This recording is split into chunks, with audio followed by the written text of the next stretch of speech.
Yeah, I think overall the Hearthstone community is pretty friendly overall, so it shouldn't be a problem there. All right, so the players are getting ready, if not ready, and oh, well, it seems like everybody's running Handlock these days, or at least Warlock. All right. So what do you think each person will ban? I'm guessing Hunter, just based off of Uh, past Paladin. experience. I mean, you have to look at Ekop's lineup right now. He's got Paladin, he's got Priest, so he might not be interested in banning Hunter, which anyway he does.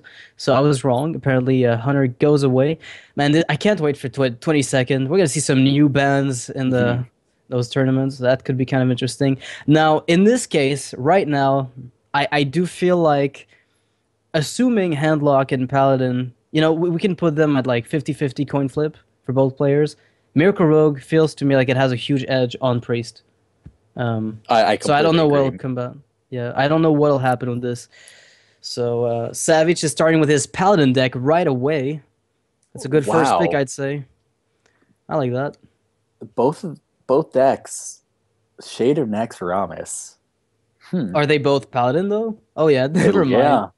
Looks like they are. What do you think about Shade in a deck like this? Um, Blessed Champion? No, no, no. I'm kidding. I genuinely I don't OTK know. deck? If That'd be the only, if best. only. Yeah, if the world comes to that, I'll make sure I stick around. Now the problem is they're both kind of hard countering it by having equality in their deck, right? Hmm. It's kind of an obvious way. But I do like the Shade of Nax. I feel like it's a card, as I said earlier. Um, well, okay, I didn't say it that way earlier, but it's pretty stealthy in that it sneaks everywhere. A lot of decks really employ it that you didn't really think you'd see them. Like I've seen it in Token Druid, I've seen it in Ram Druid, I've seen it in Priest, Paladin. Everybody seems to run that thing. Miracle Hmm. Rogue does an amazing job of it. There seems to be. Am I the only one here having a little visual problem? Never mind. The lag was momentary.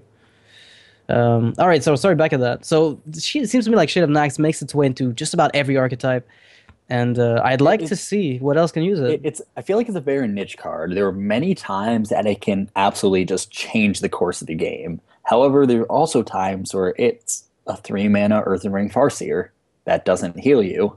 So Yeah, that's it true. just But yeah, it's very situational. Like my opinion, I think it fits really well into decks. Like I was saying, actually in the first match, into Token Druid, where you can benefit off Savage Roar.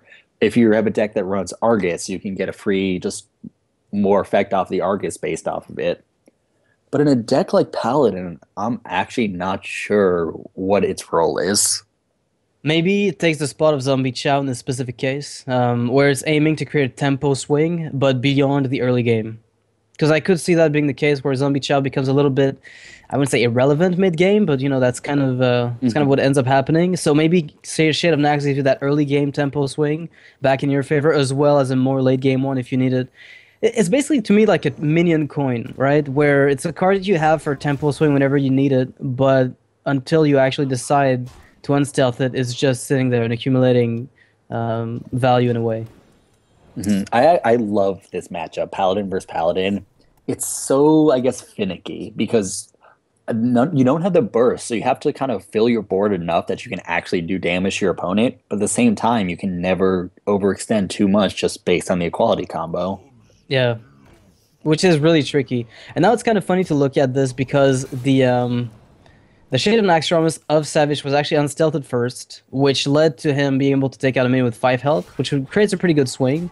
But the interesting part here is that if he'd been first to unstealth his Shade against Ekop's Shade, he would have been able to trade it into it with 1 health left over. Hmm. That like the first player to play the Shade gets a pretty decent advantage if both of them are running it. Now in this case it didn't matter because both had a taunt and the True Silver played a huge role. But it's something to keep in mind. I really, really like the Shade for that. She kind of counters herself. Do you think we're going to see an early Harrison Jones by Savage, or do you think he's going to wait for an Ashbringer play from it?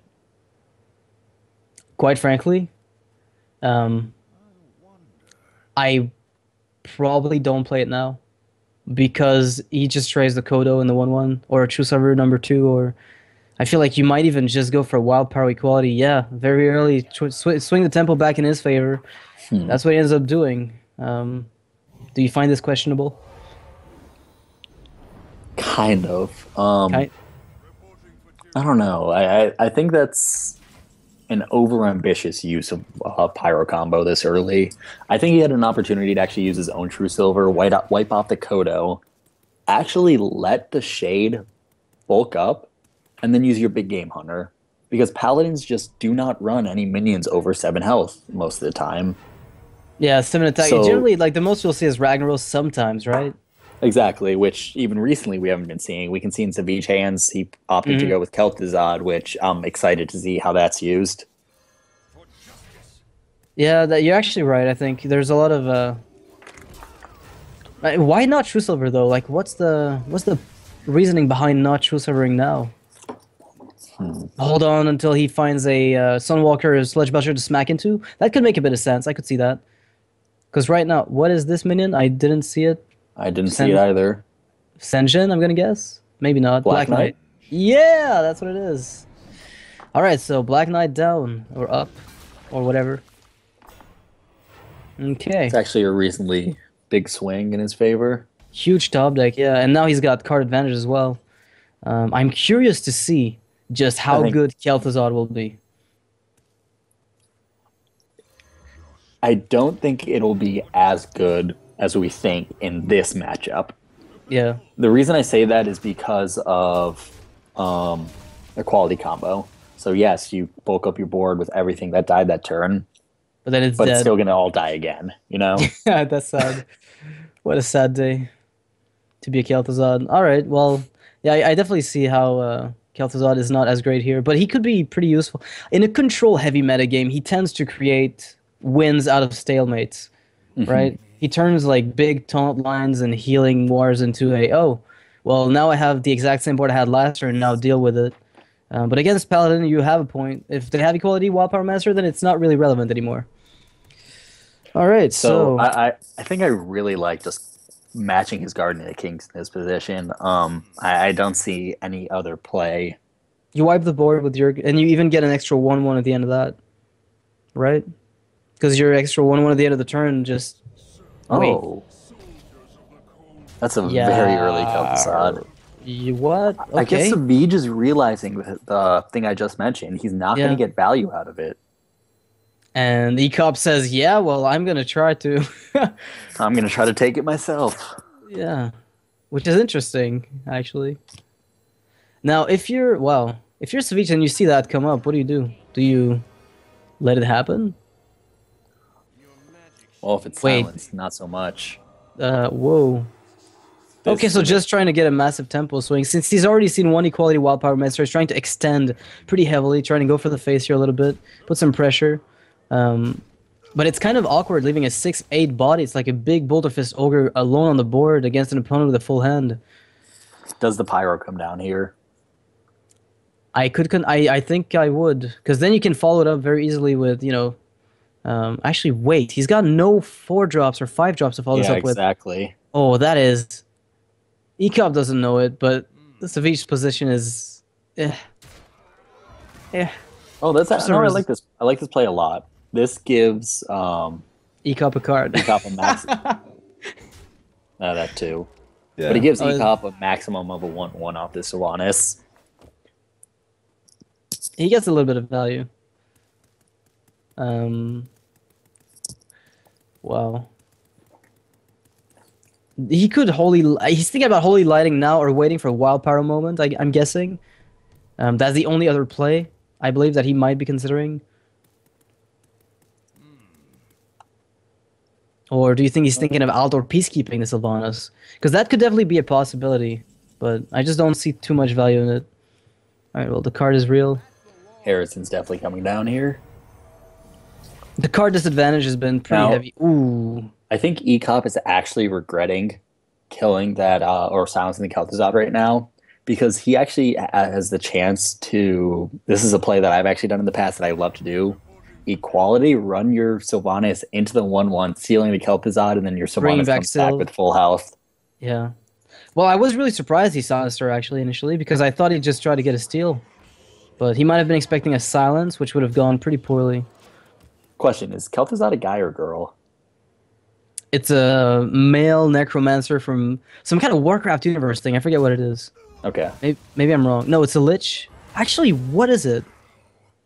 Is it male, female, lich, human, I know it's got undead? a how's it called? Phylactery, right? Is that what liches have? I don't know, man. Couldn't tell you. Didn't play enough D&D when I was a kid. All right, so he's gonna put down the Truesaver champion, and he's thinking about lowering the attack on the Harrison here because it is a huge chunk. And at least the Elder Peacekeeper contests the Shade of Naxxramas here, which I really do like. I don't know. I really don't think. I guess the Elder is good just to have a minion out, but at the same time, you with your Guardian of the Kings, a Holy Light, I'm not sure it was completely necessary. That's right. He had a lot of health he could have recovered if he wanted. But he And can again, always use the humility for something else, so... I mean, he's pretty low on health. We don't realize that, but until he actually pops out those cards. BGH is real, and he's going to keep the Shade growing.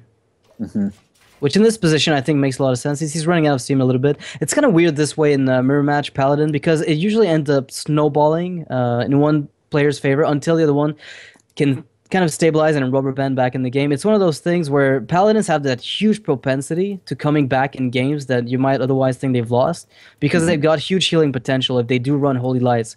A lot of the time you'll see decks contain one Guardian of Kings, that is, and one Holy Light, which gives them some comeback potential that they otherwise wouldn't have. And you'll see it a lot. You'll see it a lot. Like, yeah. Yeah, I completely agree. Actually, from my own experience, I found whoever ends up getting the lay on hands first usually comes out on top. Because Paladins do not have that much of a draw potential, other than it looks like they both Harrison Jones each other for one.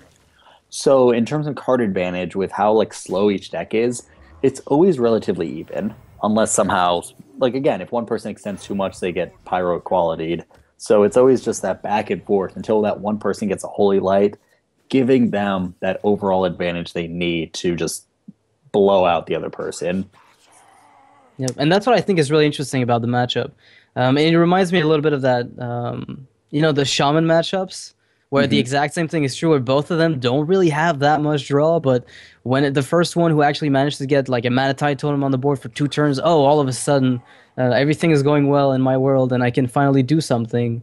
And it's kind of interesting because Paladins feel much the same in the way that they're paced as far as draw goes. So if you're in Ekop's position, what do you think would be your move be at this point? I might consider just... I would probably not wipe the board. I mean, you can't really kill the 5/6. Sludge Belcher solo is fine. Like, you just Sludge Belcher after... I actually like this a lot. Trade for this the 5/6. This is pretty cool. And get down the... yeah. Oh, he's not going to... Well... He doesn't want to lose the Shade. It keeps getting buffed up. It doesn't stop getting buffed up. So I don't hate this. But now he put himself in a position where Consecration or Wild Power Monster would completely ruin his board. And there comes the Consecrate. Here it comes. And now he can use the True Silver and wipe everything with a good Consecration. Let's look at Ekop's face. do you think he Kodos afterwards just to have a board presence? I think I would. Then again, he does have the humility for massive Tyrion removal, right? Exactly. Yeah, I think I would maybe consider keeping the Kodo in this case. Yeah, never mind. But with such card advantage over Ekop right now... It's not that massive. A lot of it's combo-based, right? Oh, and there is the Tyrion. Hello, my name is... Oh, this is going to be good for Savjz. He's going to be happy to have kept this humility, which I don't think he ever... Oh, wow. Okay, so I think how he has to do this is Pyro, Humility, Kodo. So he doesn't take the chance of hitting the 1/1. Yeah, you can't really afford it. But at the same time, can he afford to really deal with an Ashbringer right now? That is... he can't afford to deal with anything, honestly. Like, he has to... Like, Ashbringer, either way, is going to be a nightmare. And he knows it. So he's not going to try to play around something he can't beat, right? It doesn't really make sense. So he's going to play his best around the Ashbringer, regardless of what ends up happening. And in this case, at least he's going to be able to keep the Wild Power Monster for 1 turn, assuming that Ekop goes for the Kodo. Ekop is not going to go for the face, even though he might want to, I don't think. I'm sure he really wants to. Yeah, it's really tempting, but you know that the opponent hasn't played a lay on hands yet, so it's too risky, I believe. All right. Well, this is pretty board neutralizing. Now the combo is in the Ekop's hand as well. Do you do it? He does it. He does it. And he hits. Oh, and he gets it. Oh, that is really, really nice for Ekop now. He doesn't have to worry about equality wipe. He has to worry about equality avenging wrath potentially, but I haven't seen much of that recently. So I guess Lothab is probably going to come out. I mean, when else? I think it's his only option. Right now, Savjz has to find a way to stabilize. Lay on hands would be huge. Just to be able to get a card draw, that would be it. Yeah, but then you're again, in such a slow matchup game, you're fighting for board control, you're using all your cards, and without any card draw, it's the Paladin is very based around answering your opponent. That's why they build up a reasonably sized hand, never need card draw. They wait for your opponent to overextend, wipe the board, heal up, wipe the board, heal up, throw down a taunt. But in a mirror match, you can't let that happen because they'll just slowly pick away at you like a Paladin does a Warrior. So you actually need to fight for a little bit of board presence yourself, leading to this top deck battle that they're in right now. Which is kind of annoying, actually. Because, like, Savjz's hand is basically, I don't die, you don't die, nobody dies. That's pretty much what it's looking like. I mean, do you ever play Black Knight just for the body, or do you just wait until you both grind out each other's board to bits? Because he's got a totem killer. Until he has a silence in hand, he has to save the Black Knight because of Tyrion. The Holy Light value. Alright, well that's done. Now, does Savjz heal himself now, or does he bluff representing something a bit stronger? He's not scared of lethal at this point, so I think he has to wait. Yeah, there's no real point, question now, does Ekop kill the Acolyte? The Acolyte with his own weapon. Because he can't afford letting Savjz draw too much in here. It doesn't. He has to. When else is he going to lose equality here? Could he use equality justifiably? I don't think so. I'm surprised I haven't seen Ekop hover over his own cards more often than he has. That's a big factor in determining this game. Unless he's been counting every turn or has some kind of a tracker in his deck. What do you mean? In terms of counting. Oh, the deck on the right. Okay, yeah. How many cards are left? How many cards each of them have left in their own deck. That does play a major factor in this game. All right, well, the Acolyte of Pain gets attacked by the Ashbringer's last charge, and Savjz picks up a Sylvanas, which could actually serve him quite well in this position. It's a complete board. Oh, ouch. Belcher versus Sylvanas. Oh, my opponent hasn't played a Black Knight, but do I suspect he will? And even if he does, is it a big deal? Because I can always steal it. So I might play the Belcher on this position. I think it's fine. Yeah, I like that. I think Savjz at this point is saving the Sylvanas. Actually, what is he saving Sylvanas for? I guess a worse situation. I don't know. The opponent's Sylvanas as a response? I don't know. Honestly, it's there's really very little. I personally don't have enough experience with this matchup to actually determine what is the best play. Well, quite frankly, the only reason I could see him holding on to it is because I've seen some controlled paladins run very late game stuff like Ysera, which is kind of odd, but it's been seen in very control heavy meta, which is actually what's going on right now. So he decides to opt for the Sylvanas. And finally, as I said, like he can actually answer the Black Knight now, which he couldn't do if he played it first. Yeah, I wouldn't be surprised though. I know Ekop has actually used this exact paladin deck in multiple tournaments in the past week or two. So I wouldn't be surprised if Savjz knows it card for card just based on his own research of each other. Oh, really? Well, that's definitely possible then. Now, Lothab here feels a little weird to me. I think I'd be tempted to wipe the board after going face and playing Lothab. I think it's necessary to wipe the board in this case and then play Lothab. Okay. Yeah. That's really, really odd, though, because Savjz is still holding on to that Iron Beak Owl, Holy Light, Equality, which are kind of situational. And besides that, Sylvanas, which is kind of the last big swing. Now, he doesn't even have to use Sylvanas to answer anything, because Ekop, he's not really scared of it. He's thinking about wiping the board. He knows he's going to have a 5-5. Oh, that's not a bad idea. So I think he's pushing pressure at this point. Do you ever he- just negate the Sylvan? But then equality kind of sucks, right? Because he. Oh, what is? Well, that's clever. That's clever. That's clever. Oh, actually, no, I like that because now the Sylvanas won't take anything worth taking, really. Well, she might if she equality, but everything has 1 health. Oh, Tyrion, ouch. that's what he needed. That is huge. That is That's absolutely that is huge. the biggest draw he could have got. For That's it as well, Leonidas because at he's this going to point. steal something. He is I don't about to think, steal I something. don't think he should steal something yet. I think he should use his Sylvanas for the time being as a token killer. I guess you whittle down the 1/1s. Mhm. But Ekop's hand is so awkward for the board. He's the one with the board position. Like, what? He does have the pyro quality combo Yeah. in hand. Which is so awkward because you don't want to use it when you have board presence like Dude, this. It's so dominating. this is mind blowing right now. What's happening? Yeah. See, he is stealing something after all. I mean, he's got a pretty good shot. He has 50-50 of stealing something worth it. All right, he's Okay, taking an that's Naldor. about the middle. Yeah.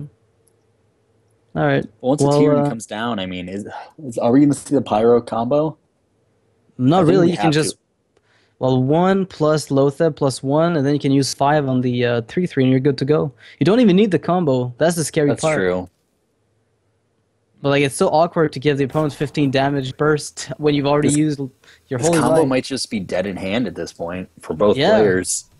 That's how it feels. But Savjz has the holy light still, which might play a big role in this. And the Tyrion comes down. Stand in the light. All right, so it would seem like I don't know what Ekop has left. I have no idea. Another wild pyromancer. Oh, I think I know what Savjz is worried about. What are Wait, you? is this game? No, because one, and damage, one off lethal. One off lethal. Oh, you've got to that's be why kidding. Savjz did not want to play the Tyrion. He was thinking about the Holy Light because of a possible silence. He knows that Ekop does run one, maybe even 2 silences in his deck. One Spellbreaker would have been enough to buff up the Kodo and win. Actually. He has to get him down to 1 health, I think. Oh yeah, because that way you prevent any weapon use unless he's got a heal, right? Does Ekop that's- still have a Consecrate in his deck? I forget. Has he? Ekop. I believe Ekop has 1 more consecration, and Savjz has already used 2. Am I wrong? Well, maybe the top deck will put me wrong on this one.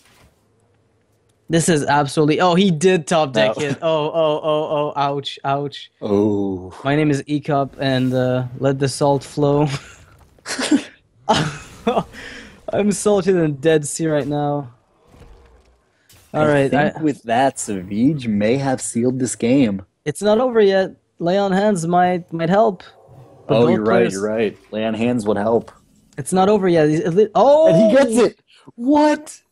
This is This is insane. unbelievable. The end of this game. But then he's running into fatigue almost. He's Oh, only got 6 huge. cards left. Cairn Bloodhoof gets picked up by Ekop. That is going Oh to my help God. tremendously. And Savjz has to use his weapon to kill minions at this point. What a top deck to put him back in this game.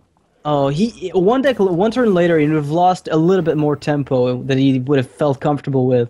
But oh wow, that is I don't think there was any better draw card. other than that one that could put Ekop back into this game like it did. Yeah, and by the way, he still had 2 consecrations. I lied. He can't really play the Acolyte of Pain with 1 card left in his deck. That would be too dangerous. Mm-hmm. Or would it? I mean, it would still have to die to the Kodo anyway, right? So it's kind of irrelevant. Now, you don't play it out of safety. The opponent's on 5 health, for hell's sake. Oh, wow. That Senjin is... I think Silence plus silence- equality. Oh, this is glorious. Silence, equality, trade, and I would say even Kodo to kill that 1/1 off. But you don't have enough mana for that. Like, that's 8 right off the You're bat. right, you're right. But he can wipe the board, though. He can definitely wipe the board. Outside of the 1/1, which is, But Ekop then has 2 consecrations to bring Savjz to 1 health, right? And that's not enough to actually go through with I don't the... know. I think I would still rather have used the Kodo here than the Senjin. Oh, you need the taunt. Look, double consecration with the 1/1 kills you. But that's why you take off the 1/1. Humility. Oh wow, the irrelevant. This is it. He can't win. Wait, how many cards in Savjz's deck left? I'm not sure. He still has Wait. Lay on Hands. But Kodo kills the next 1/1 that comes out, right? So there's no way. Oh, you have to consecrate. Yeah, you have to kill this. Ekop, kill this, please. No, come on, you have to consecrate. If you don't, you automatically lose. Although, wait, no, that's not true. If he plays the Acolyte of Pain, then he has to do it in the following turn, though. Because the Acolyte of Pain allows him to keep an extra 1 attack minion on the board, which then doesn't die to the Kodo, which then hits the Savjz for the last 1 damage. Oh my god. That is like the last possible play, and Ekop is absolutely mad with... He has to Acolyte of Pain and Humility Ascension. Yeah, so it doesn't kill the Acolyte. But it doesn't really matter, actually, at this point. But he has to do it, yeah. Now, one more taunt and that's over. A heal and that's over. Taunt, heal, wipe, Senja and GG, well played. Oh, he gets it! This is it. It's just a matter of grinding at this point. Now we just have to wait it out. Yep. Now, do you even play the Kodo here? I mean, you have to, right? Yeah. I mean, what if he doesn't? Because it's a body. All right. Well, Ekop... if you didn't play it, yeah, you're right. That would have been just... no taunts, and that would have been it. No taunts, no heals. And now Ekop is in a dire position. He's taking 3 damage next turn from fatigue. And that should be it. An unbelievable game. How many swings happened to that? Yeah, that game took, what, 30, 40 minutes? But still, like, literally came down to 0 cards left, 1 health on Savjz. Oh, Savjz has no cards! Oh! Wait, Savjz is losing! No! Yes! He's going to take 3 damage! Ekop is taking 3 and Savjz is taking 1. No. I swear by the gods. By the gods, I swear. Oh my god. No, this did not happen. Did the game really just end that way? It did. Ekop is dancing. And I would dance with him. And do you know why? Wait. Do you know why it ended that way? The Kodo killed the Acolyte of Pain. As I said, 1 damage. That was it. Otherwise, he would have died to the next attack, right? Because the Kodo got the 50, what was it, 50-50 or 33% of killing the Acolyte of Pain, he wasn't able to get Ekop to draw that last card. That's all. We didn't even see the number of cards left. We did not see the number of cards left in the deck, did we? No, we couldn't. Yeah, I couldn't see it from my side. Like I've never seen something come down that close. Literally 1 health, 0 cards. All right. Wow, we're looking at Zoo Warlock right now. Okay. Okay, Savjz has a Zoo lock. Yeah, it is to me. Wow, that's a pretty good start as well. So he keeps Flame Imp, Haunted Creeper, Harvest Golem, which is amazing, and Ekop picks up his late game. Ekop picks up his late game. Not exactly the start you want against a Zoo deck right now. It looks like Savjz is about to curve out perfectly. Yeah, this is going to be really, really terrible. He needs to find equality in Wild Pyromancer, or at least a Consecration. Oh, no, wow, this is devastating. I think Ekop's actually okay, because he's going to Alder Peacekeeper the 3/2, making it so that Alder will stay on field. He has to coin it out, especially. I might actually play the... Yeah, he top deck the second one too, which is actually going to help him a lot. I actually think Ekop's in an okay position, because that... He's in a good position with the Sludge Belcher edition. Mm-hmm. That would probably seal everything. Do you life tap into Flame Imp just for extra card draw here? Or do you really want to contest the board? Especially with an Argus in hand, I think you just keep contesting the board and building up pressure. Alright, this Flame Imp is going down. I would assume here that Defensive Argus gets played. But there's definitely an argument to be made for a good Dark Iron Dwarf trade here, because outside of a True Silver champion, there's very little that contests it. You could also avoid... But I'm sure he's worried about True Silver. You can't attack that. I am sorry. No, I think he's wondering if he should attack and then Argus, or Argus then attack. I personally like the fact that he should Argus and then hit it with the Harvest Golem. Now the reason for that is just so in case he gets consecrated, it automatically lives. Yeah, that makes a lot of sense. I mean, that's the way you have to play anyway against around consecration, because if you don't, you're gonna get punished very, very hard. Hands down, Argus hit with the Harvest Golem into the 3/2 is the best play. It's rare to say that, but no, it's pretty common actually. On ladder, it happens a lot when you play Zoo. You run into situations like these when you have to leave the harvest on 1 health. Makes a lot of sense. The only time it's dangerous here is Wild Pyromancer or Holy Light or some such scenario. But even then, it's still very, very strong. Yeah, Wild Power. Well, it's that's barely actually a good thing to think of, because if he hits with the Shade onto the 3/2, it kills the tokens, still right? wouldn't. Yeah, but it leaves the defender up with the token from the golem. Yeah, okay. So I think Savjz made the right play here.